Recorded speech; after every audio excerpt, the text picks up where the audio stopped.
சொல்ல மாட்டேன்.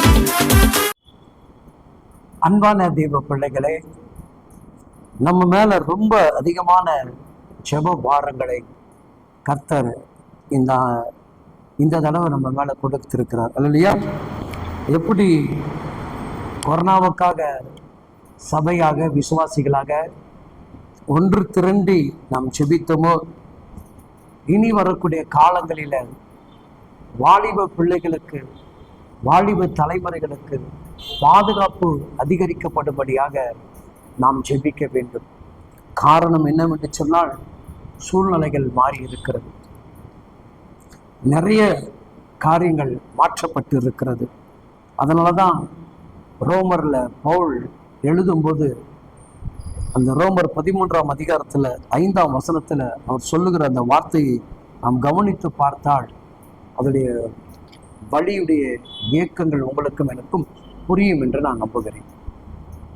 ஆகையால் நீங்கள் கோப ஆக்கினி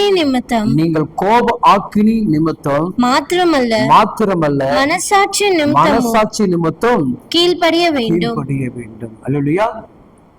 இப்ப நம்ம செய்த காரியங்கள் நல்லதா? நம்ம செய்து கொண்டிருக்கக்கூடிய காரியங்கள் தேவனுக்கு உகந்ததா? தேவனுடைய வார்த்தைக்கும் தேவனுக்கும் சரியான பாதையில தான் நம்ம செய்கிறோமா? இதனால அந்த கோபாக்கினி நம்ம மேல வருவதற்கான சூழ்நிலை இருக்கிறதா? அப்போ நம்ம என்ன பண்ணணுங்க, நம்முடைய மனசாட்சி, நான் செய்த காரியம் குற்றமா, நன்மையா, தீமையா, இல்லை உதவியா என்று சொல்லி நீங்கள் ஆராய்ந்து பார்க்கும்போது தான் அப்போ அந்த மனசாட்சி என்ன பண்ணுங்க, நீங்க செய்த தவறை சுற்றி காட்டும் போது நீங்க மனம் மாறி அந்த கோப ஆக்கினிக்குள்ள இருந்து நீங்க என்ன பண்றீங்க, விடுதலை பெறுகிறவர்களாக காணப்படுகிறீங்க. அப்போ இன்னைக்கு நிறைய பேர் மனசாட்சி இழந்து சில காரியங்களை நம்ம செய்து கொண்டிருக்கிறோம்.